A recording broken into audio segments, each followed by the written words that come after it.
Alright, तो हमने errors topic start किया था and we have defined what is error.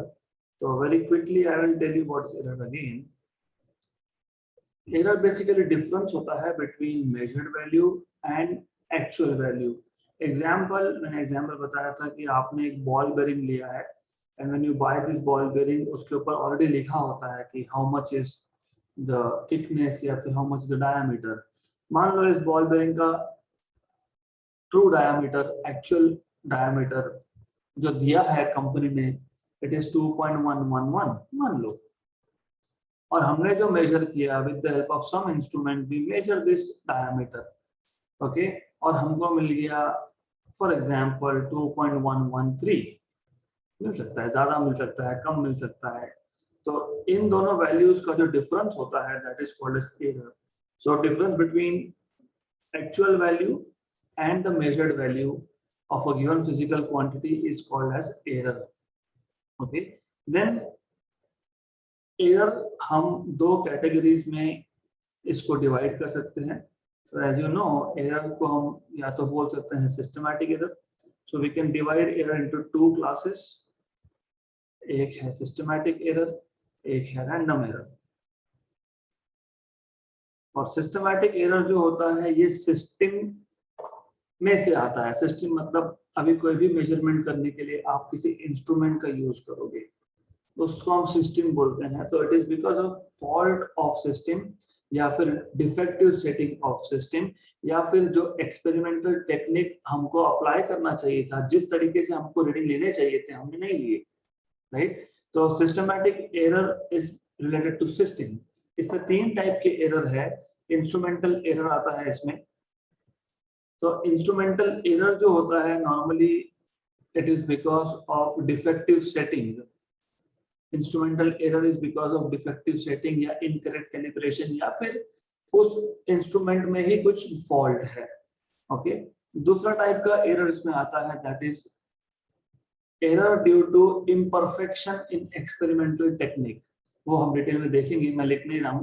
तो इम्परफेक्शन इन एक्सपेरिमेंटल टेक्निक मतलब जिस तरीके से हमने मेजरमेंट लेने चाहिए थे या फिर जिस तरीके से सिस्टम ने, मशीन ने मेजरमेंट लेने चाहिए थे वैसा उसने नहीं लिए है. राइट, तो that can be also personal और ह्यूमन एरर और that can be error committed by machine. क्योंकि नॉर्मली क्या होता है, जहाँ पे थोड़े से कॉम्प्लेक्स एक्सपेरिमेंट्स होते हैं तो हम जो भी मेजरमेंट्स होते हैं मशीन के ऊपर छोड़ देते हैं कि machine will take care of it. मतलब हम लोग इंस्ट्रूमेंट बना लेते हैं जो मेजरमेंट करके हमको वैल्यूज दे देंगे. So second type of systematic error was imperfection. हम डिटेल देखने वाले हैं इसके आज. तीसरे टाइप का जो एरर था वो था पर्सनल एरर या फिर human error. And as I told you, personal error या फिर ह्यूमन एरर का मतलब क्या होता है. सो पर्सनल एरर मतलब बेसिकली फॉर एग्जांपल आप एक्सपेरिमेंट कर रहे हो. एक्सपेरिमेंट में किसी लिक्विड को हम बॉईल करने वाले हैं और हमको हर 10 सेकेंड में उसका रीडिंग लेना है या फिर हर 30 सेकेंड में हमको टेम्परेचर का रीडिंग लेना है और हमने हमारा काम अच्छे से नहीं किया. तो हम केयरलेस थे, मे बी हमने 30 सेकेंड्स में लिया, दूसरा रीडिंग 30 सेकेंड्स में लिया, तीसरा रीडिंग हमने 1 मिनट के बाद लिया, चौथा रीडिंग हमने 20 सेकेंड्स के बाद लिया. So we being careless we have committed error that is personal error. Okay, तो ये this kind of errors are basically personal errors. And दूसरा टाइप है random error. As I told you, random error मतलब क्या होता है. For example हमें कोई एक्सपेरिमेंट हॉट सनी डे पे करना था. हमको उसके लिए सनलाइट की ज्यादा जरूरत थी, क्लियर स्काई होना चाहिए था, टेम्परेचर ज्यादा होना चाहिए. लेकिन उस दिन सडनली क्लाउडी हो गया या उस दिन सडनली बारिश हो गई. तो ये जो काइंड ऑफ एरर्स होते हैं, these are random errors. These are because of fluctuations in the experimental conditions, maybe due to change in environment. हम उसको कुछ नहीं कर सकते. या फिर फॉर एग्जांपल अभी we have been facing some voltage fluctuations nowadays. अगर आपने देखा होगा तो पिछले एक हफ्ते में वोल्टेज के फ्लक्चुएशंस भी बहुत है. तो नॉर्मली हमारे घर में जो सप्लाई आता है that is around 240 volt AC supply. हमारा एक इंस्ट्रूमेंट है जो 240 वोल्ट एसी सप्लाई पे चलना चाहिए. हमको एक्सपेरिमेंट उतने वोल्टेज पे परफॉर्म करना है लेकिन उस दिन वोल्टेज फ्लक्चुएशन बहुत ज्यादा थे, तो कभी 240 होता था, कभी we were getting 120, कभी 150. So this kind of errors we cannot control, so such errors are called as random errors. तो इतना हमने कल इंट्रोडक्शन में लिया था, and we went in details of what is error. हमने सिस्टमैटिक एरर का इंट्रोडक्शन भी देख लिया था, and now we are suppose to start with first type of systematic error. First type of systematic error is instrumental error. तो ये जो error होता है instrumental error, this is either because of defective instrument or improper calibration, defective calibration. So instrumental error is nothing but it is an error caused because of defective calibration or defective instrument. So we will just note it down. So this type of error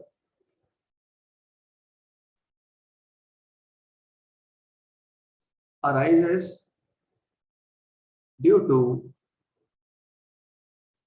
defective calibration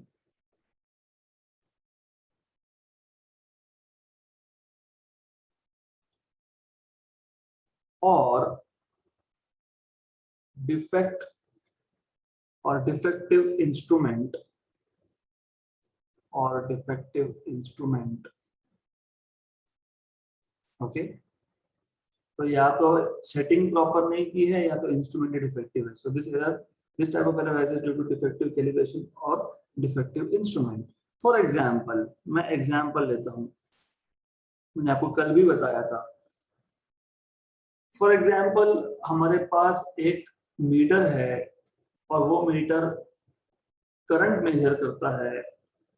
okay, and let's say कि हमने current circulate किया ही नहीं, there was no current. तो हमारा expectation क्या है कि जो पॉइंटर है एमीटर का वो 0 पे आना चाहिए.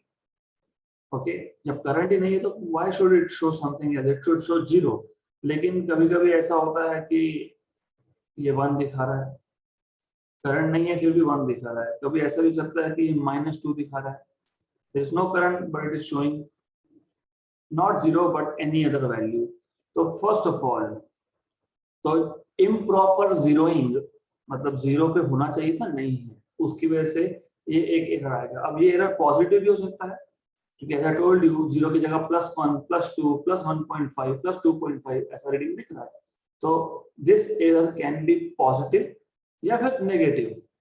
This can be negative. Okay, तो this is an example of instrumental error. तो what we were expecting is, जब करंट नहीं है सर्किट में तो एमीटर ने, करंट मीटर ने 0 दिखाना चाहिए, लेकिन 0 नहीं दिखा रहा है. So for example, N incorrect zeroing. जब इंस्ट्रूमेंट बना था तब ये चेक करना होता है कि 0 करंट के लिए सच में 0 दिख रहा है कि नहीं. So an incorrect zeroing of an instrument will lead to this kind of error.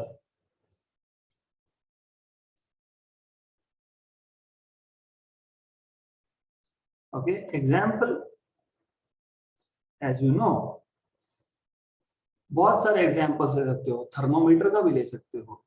Okay, room temperature 27 degree है और रूम टेम्परेचर 27 डिग्री की जगह पे वो 35 डिग्री दिखा रहा है, हो सकता है.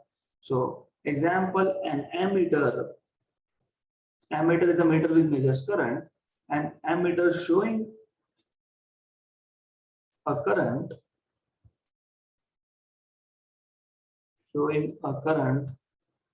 of, let's say, 1 ampere. It can be -1, it can be -1.5, it can be any value. Just for an example, showing 1 ampere even when not connected in a circuit. Not connected in a circuit. Okay, so this type of error is instrumental error. इसमें second type, error due to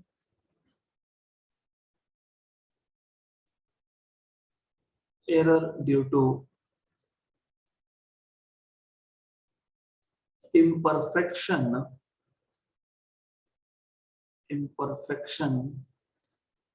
in experimental technique.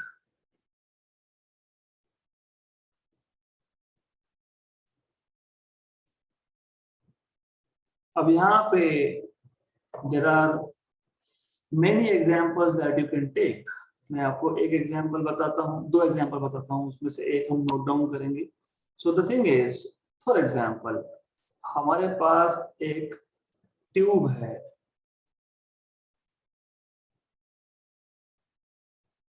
इस tube में there is a liquid. Let's say we fill some kind of liquid in this.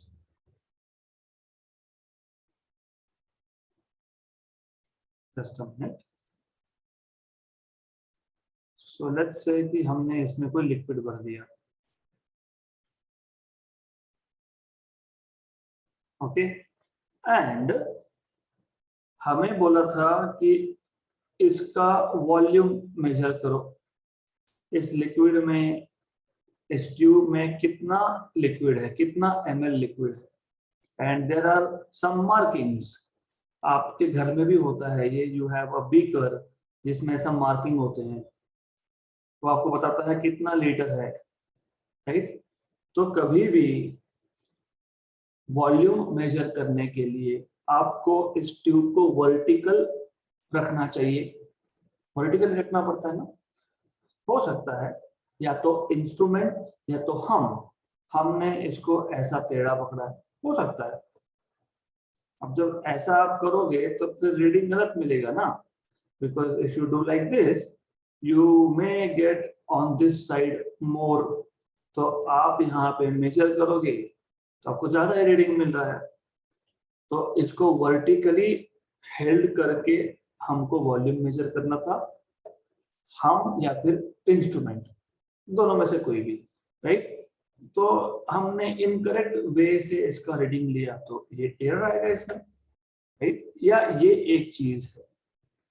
या फिर there is one more way where you may end up getting wrong results. जैसे for example ऐसा है, हमारे पास एक wire है. Let's say we have a wire. हमको इस वायर में से करंट पास करना है and it is also required to measure length of the wire. तो वायर जहां से स्टार्ट हो रहा है उसके नीचे मुझे स्केल लगाना था. I was suppose to put a scale below this wire, और मैंने वो स्केल यहाँ पे लगा दिया, राइट. तो आइडियली होना क्या चाहिए था, होना ये चाहिए था जहां से वायर स्टार्ट हो रहा है वहीं से स्केल स्टार्ट होना चाहिए. आइडियली ऐसा होना चाहिए, राइट. लेकिन हमने क्या किया, हमने या फिर मशीन में, मान लो ये सारा ऑटोमेटेड जॉब है, मशीन ही सब कुछ कर रहा है, तो क्या हो गया, मशीन ने थोड़ा सा स्केल को शिफ्टेड लगा दिया तो रीडिंग गलत मिलने वाला है आपको, राइट. तो in such cases you will have error, but this error is not because of fault of instrument. तो इस केस में क्या था कि जो एक्सपेरिमेंटल टेक्निक थी, जैसे एक ट्यूब को वर्टिकली रखना, बराबर से वायर जहां स्टार्ट हो रहा है वहीं पे स्केल माउंट करना, तो ये सब के सब एरर जो आते हैं it is due to imperfection in experimental technique. Okay.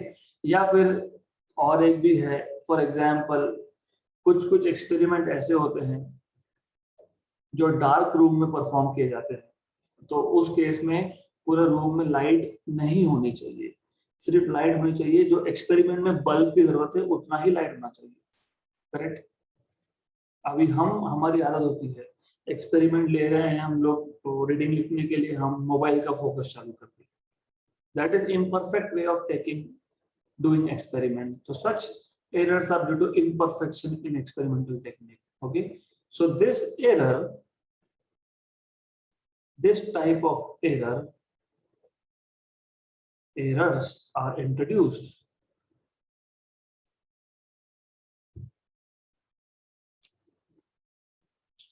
Why? Because due to defective setting या फिर imperfect technique, due to defective setting or imperfect technique, method of carrying out an experiment,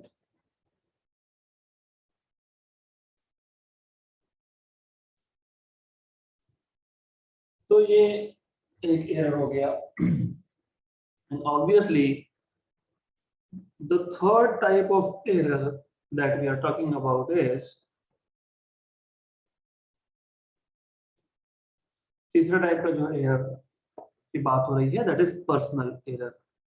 और ये मैंने आपको बताया है, ये ह्यूमन एरर होता है क्योंकि we are not doing our job the way we should be doing it. ये ह्यूमन एरर है.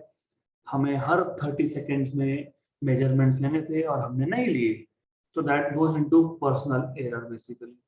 Okay, so such errors are introduced due to the fault of observer. So such errors are introduced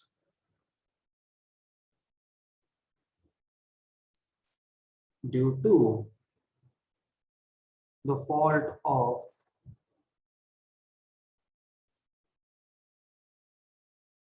the observer. Okay, so इसमें बहुत सारे sources हो सकते हैं. एक तो मैंने आपको बता दिया कि आपको इक्वल इंटरवल के बाद लेना था, आपने नहीं लिया, या फिर एज आई टोल्ड यू कहाँ पे किसी किसी एक्सपेरिमेंट में आपको बहुत स्मॉल डिस्टेंसेस मेजर करने होते हैं. तो जब बहुत स्मॉल डिस्टेंसेस मेजर करने होते हैं तो स्केल को आप कभी भी वर्टिकली देखो, मतलब बराबर स्केल को एकदम ऊपर से देखना होता है. You have to look at the scale right from the top. आपको एग्जैक्टली उसके ऊपर से देखना है तो करेक्ट रीडिंग मिलेगा. Sometimes what we do is, हमको ये ए और बी पॉइंट का डिस्टेंस नया था, हमको एग्जैक्टली ऊपर से देखना चाहिए, but we are looking from side. अभी आप साइड से देखोगे तो it will give you different value. Okay, so this is one more possible source of personal error. So such errors are introduced due to fault of observer, bias of the observer, or carelessness, bias of the observer or carelessness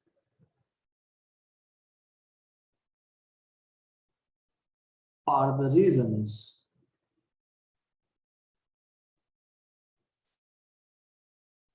of this type of error.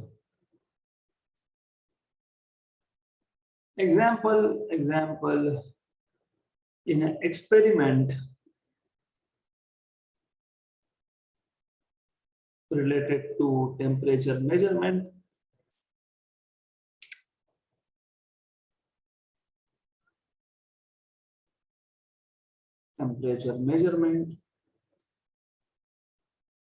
और one thing you need to know, ये अगर exam में आया तो it is not required for you कि जो text book में लिखा है वही लिखना है. मैंने यहाँ पे एग्जाम्पल चेंज कर दिया, टेक्स्ट बुक में कुछ और लिखा था.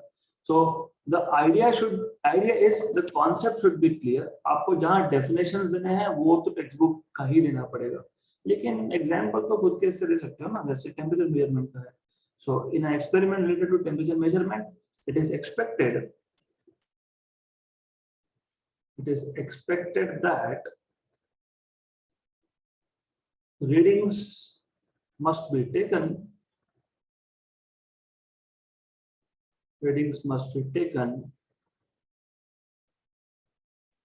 in intervals of 10 seconds, but due to carelessness of the observer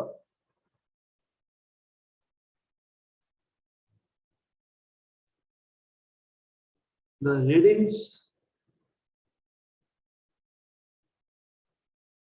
are not taken with expected time interval.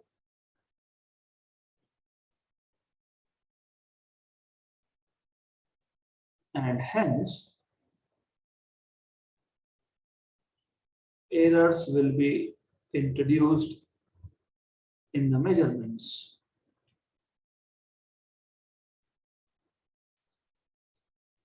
Okay अब ये है कि एरर का सोर्स तो पता लग गया, हमको पता लग गया कि इंस्ट्रूमेंटल एरर कैसे आ सकता है, पर्सनल एरर कैसे आ सकता है, इसका सॉल्यूशन क्या, how to minimize, that is also important. देखो सिर्फ पता है हाँ ऐसा एरर आता है, लेकिन हमारा जॉब है एरर को मिनिमाइज करना, एरर को कम करना। वो कैसे करेंगे हम? तो वैसे अगर इंस्ट्रूमेंट फॉल्टी है तो जाओ रिप्लेस करके लाओ, अगर कैलिब्रेशन गलत है तो उसको प्रॉपरली कैलिब्रेट करो, अगर वो स्केल इम्प्रॉपरली फिट करके रखा है तो उसको प्रॉपरली फिट करो, राइट? तो these are few ways in which you can basically minimize. तो उसको हम बोल सकते हैं minimization of error, minimization of systematic error, systematic errors. तो कैसे कम कर सकते हैं इसको? as I told you, if the instrument is defective, go and replace it. If the calibration is faulty, just recalibrate it. Okay, so systematic errors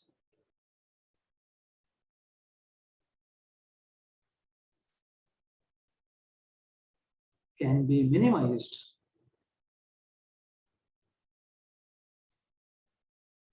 by proper calibration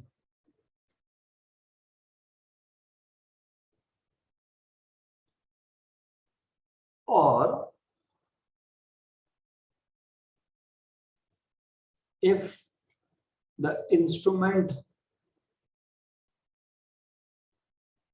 or by replacing the instrument if the instrument is defective, or by replacing the instrument if the instrument is defective। अगर instrument ही faulty है तो instrument change करना पड़ेगा, if the instrument is defective। One, okay. तो ये दो तरीके हैं, और एक तरीका है जो मैंने बताया, ये एक्सपेरिमेंटल टेक्निक ही गलत है, तो they can also be minimised by following guidelines, जो आपको बोला है प्रोसीजर वैसा ही करो। क्योंकि और एक एरर जो आता है ड्यू टू इम्परफेक्शन, देखो कभी कभी क्या है कि you have to follow certain steps, है ना, पहले ये करना है, फिर ये करना है, फिर ये करना है। हमने थर्ड स्टेप पहले कर दी, फोर्थ स्टेप सेकंड की, सेकंड स्टेप थर्ड कर दी, तो एरर आने वाला है उसमें। तो इट हैपेंस समटाइम्स कि हमारे पास सेट ऑफ स्टेप्स है, पहले यही होना चाहिए, फिर ये होना चाहिए, फिर ये होना चाहिए, और हम भूल गए, राइट? अभी हम भूल गए तो फिर उसको रेक्टिफाई करना पड़ेगा, तो सिस्टमैटिक एरर कम हो जाएगा। So you can just say these errors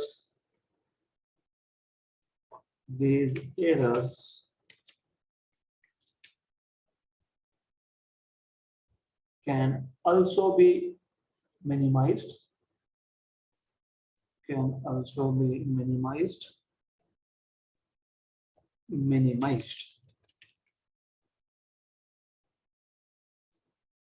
by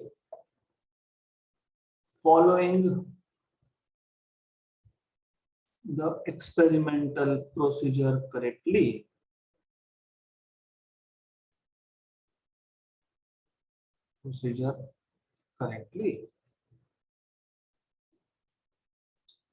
okay? So that's all about systematic error। दूसरे टाइप का जो एरर था वो था random error, and as I told you, random error is random error। वो ना सिस्टम के फॉल्ट की वजह से आया, वो ना जो एक्सपेरिमेंट कर रहा है ऑब्जर्वर है ना उसकी गलती से आया। हमने सारे के सारे गाइडलाइंस भी फॉलो किए थे, हमने सारा का सारा एक्सपेरिमेंट प्रोसीजर करेक्टली फॉलो किया, तो फिर भी एरर आया, तो उसका तो हम कुछ कर नहीं सकते। फिर क्या करेंगे वो देखते हैं, बट पहले रैंडम एरर्स क्या है, let's note it down. So random errors occur due to variation in conditions या फिर in experimental conditions.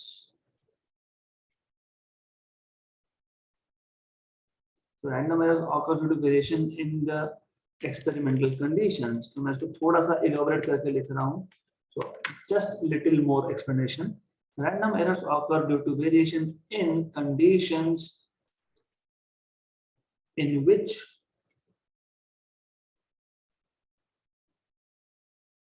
experiment is performed.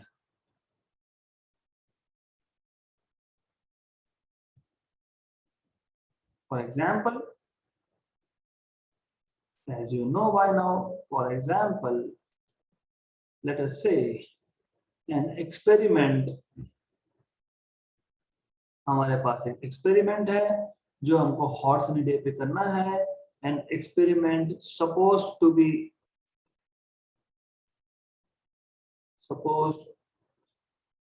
be carried out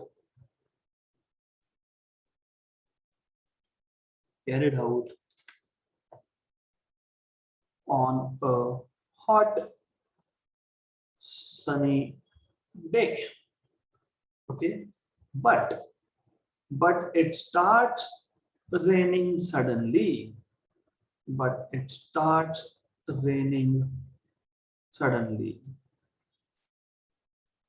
तो कुछ नहीं कर सकते आप। तो मिनिमाइज कैसे करोगे इसको? ओके, तो मिनिमाइज करने के लिए क्या करेंगे? तो मिनिमाइज करने के लिए हम बेसिकली बार बार रीडिंग्स लेंगे और एवरेज आउट कर देंगे, यही कर सकते हो आप। हो सकता है दोपहर के 12 बजे बारिश हुई, हम एक्सपेरिमेंट परफॉर्म कर रहे थे, फिर हाफ एन आवर में बारिश बंद हो गई, वापस से स्काई क्लियर हो गया, यू हैव सन अगेन, और आप एक्सपेरिमेंट कर रहे हो। फिर जो पहले एक्सपेरिमेंट के रीडिंग्स थे, अभी के जो रीडिंग्स है एवरेज आउट कर दो, हो गया। तो this is how you can minimize, because this is the only way. यहाँ पे ना सिस्टम फॉल्टी है ना ऑब्जर्वर की गलती है, फिर क्या कर सकते हैं? we cannot say okay clouds go away, you cannot do that, तो वो नहीं होता है। So how to minimize this? Let's see. Minimization of random errors.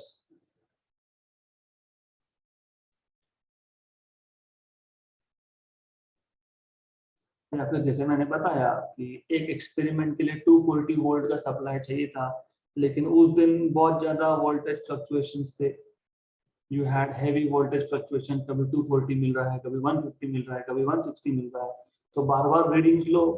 ऐसा करना नहीं, क्योंकि ऐसा करोगे तो इंस्ट्रूमेंट जाएगा काम से। Okay, so that's why normally जब हमारे यहाँ पे पावर डिम है ऐसा हम बोलते हैं ना, मतलब वोल्टेज कम है, तो नॉर्मली इट इज एडवाइज कि आपके घर के सारे इंस्ट्रूमेंट बंद करके रख दो, क्योंकि वोल्टेज रेगुलेटर अगर उसमें होगा, वोल्टेज रेगुलेटर आप सीखोगे 12th में, लेकिन अगर उस इंस्ट्रूमेंट में वोल्टेज रेगुलेटर नहीं हुआ तो गया इंस्ट्रूमेंट काम से। Okay, so normally it is not to be done. If there are voltage fluctuations, you are supposed to stop, experiment and sit, take rest. Okay, anyways, so these errors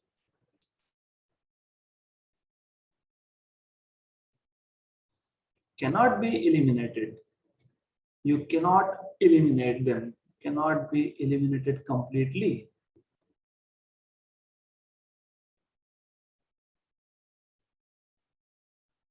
But can be minimized,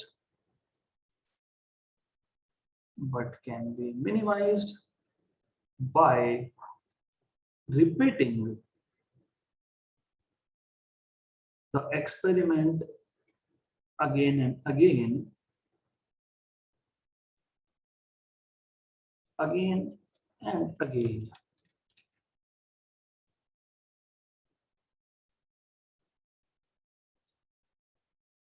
And then taking their mean values, taking their mean or average value.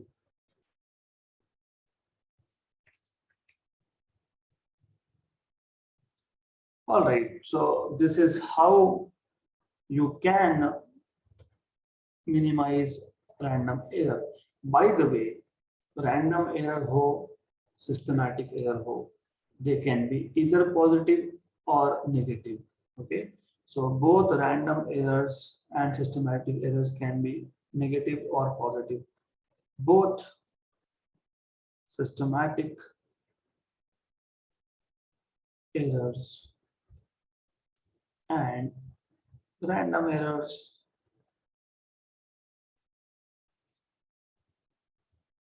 can be either positive or negative. Okay, so that's all about types of errors. Now the real thing will start. ये तो सब धीरे धीरे चल रहा है and I mean it is my duty to teach you everything. लेकिन in physics पहले ही लेक्चर में मैंने बताया physics is a quantitative science where you will have to do measurements. तो अब हम measurements के through error को estimate कैसे करेंगे? How to find out how much is error? Okay, so the next topic is pretty interesting. 1.8.1 estimation of errors. How to estimate errors? कैसे find करेंगे?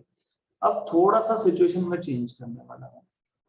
वैसा करेंगे, हम लोग पहले बॉल बेयरिंग परचेज करके लाए थे, खरीद के लाए थे, उसके पैकेट के ऊपर लिखा था बॉल बेयरिंग हो या कुछ भी हो, whatever it is, you bring a ball, कोई भी एक बॉल उठा के लाए, खरीद के लाए, उस पे पैकेट पे लिखा है हाँ इसका इतना इतना डायामीटर है.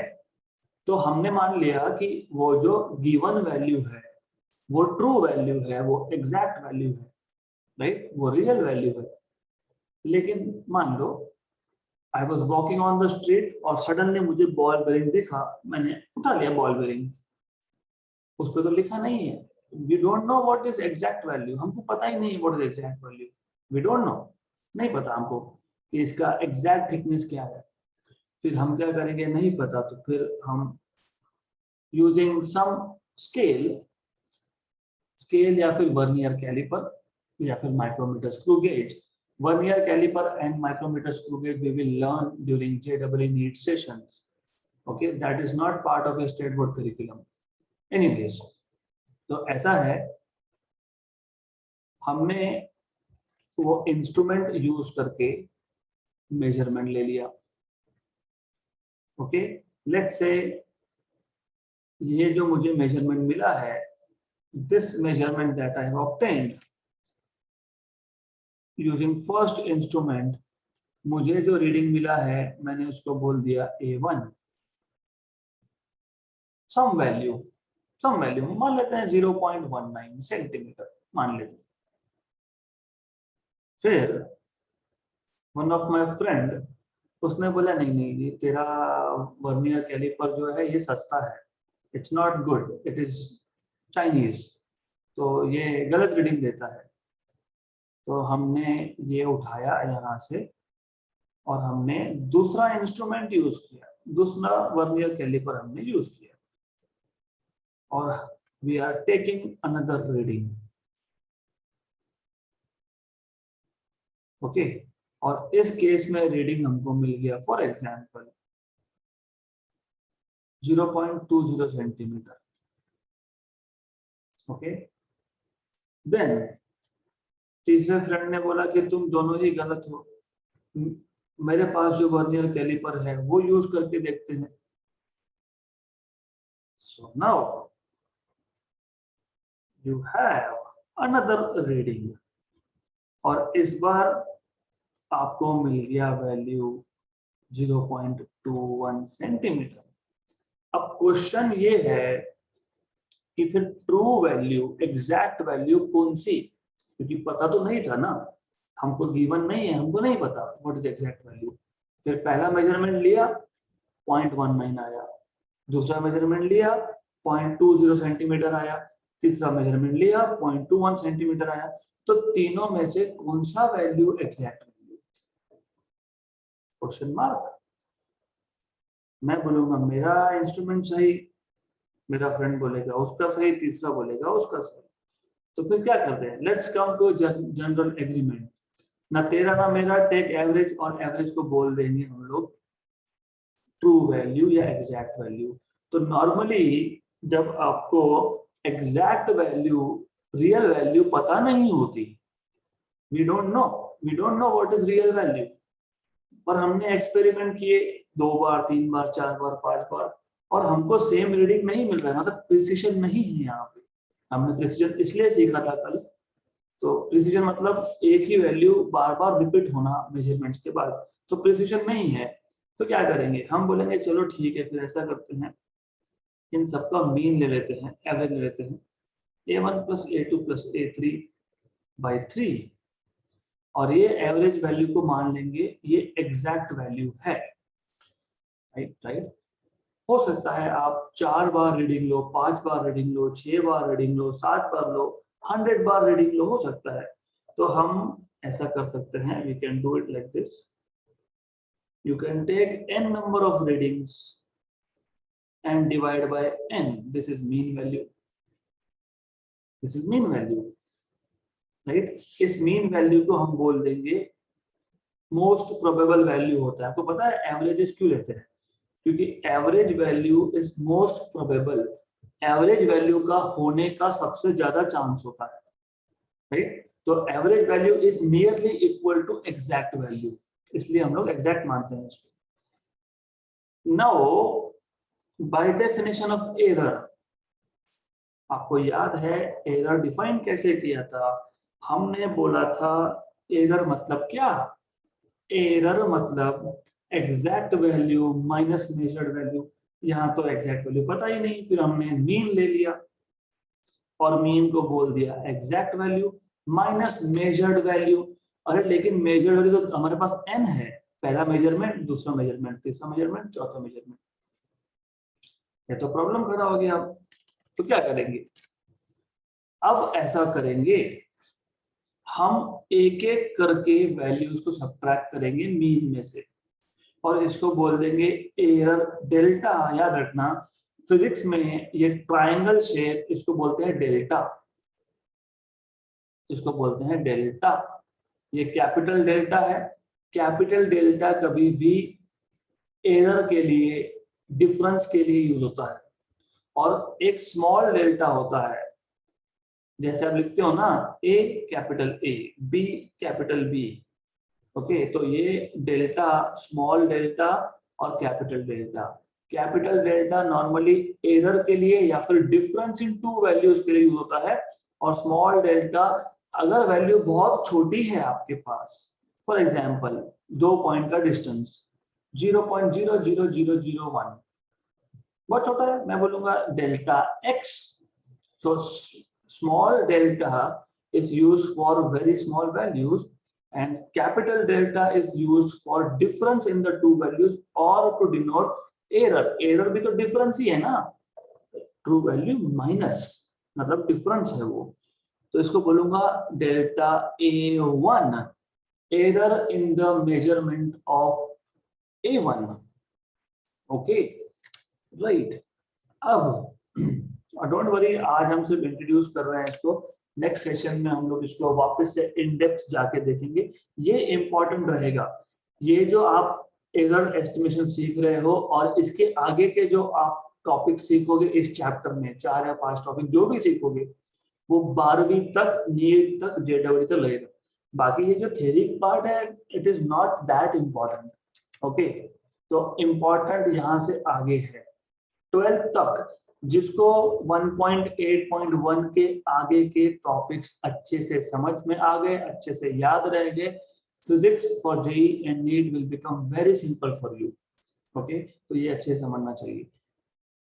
नाउ प्रॉब्लम क्या है कि मुझे ये नहीं पता ना कि मीन वैल्यू ज्यादा या फिर A1 ज्यादा, क्योंकि हो सकता है A1 की वैल्यू 2 है, A2 की वैल्यू 3 है, A4 की वैल्यू 5 है, A3 की वैल्यू 5 है। मैंने मीन ले लिया A1 plus A2 plus A3 by 3, ये आ गया 3, 3 आता है ना, 2 प्लस 3 प्लस 4 जो भी है, मैं इसको 4 लिख देता हूँ। Just to make it simple, I will write it down as 4. Right? 2 plus 3 plus 4 by 3, 9 by 3 is 3. Mean value कितना आ गया? 3। पहला वैल्यू कितना था? 2। तो इस केस में mean value greater than first value है। लेकिन मैं अगर सेकंड मेजरमेंट में, थर्ड मेजरमेंट में एरर निकालूं, मान लो मुझे चाहिए what is error in the measurement of third value, तो A mean minus A3, what is A mean? A mean is 3, what is A3? A3 is 4, तो 3 माइनस 4 मतलब कितना? -1, तो नेगेटिव आ गया। तो हम क्या करते हैं, हम बोलते हैं पॉजिटिव आए या नेगेटिव आए, हम लोग ले लेंगे पॉजिटिव वैल्यू, मतलब हम लोग मॉड डाल देंगे। और आपने स्कूल में सीखा होगा, क्या सीखा होगा कि जब आप मॉड लेते हो उसको आप बोलते हो एब्सोल्यूट वैल्यूज। तो एब्सोल्यूट वैल्यूज का मतलब होता है पॉजिटिव वैल्यूज, राइट? तो what you have learn, error आप हमेशा पॉजिटिव लेते हो, याद रखना, एरर आप हमेशा पॉजिटिव लेते हो। ओके, तो ऐसे तो फिर हमारे पास जितने भी रीडिंग्स है, ऐसे हमारे पास जितने भी रीडिंग्स है, हर एक में एरर निकालना पड़ेगा फिर। तो you have to find out error in second reading, in third reading, in fourth reading, in fifth reading.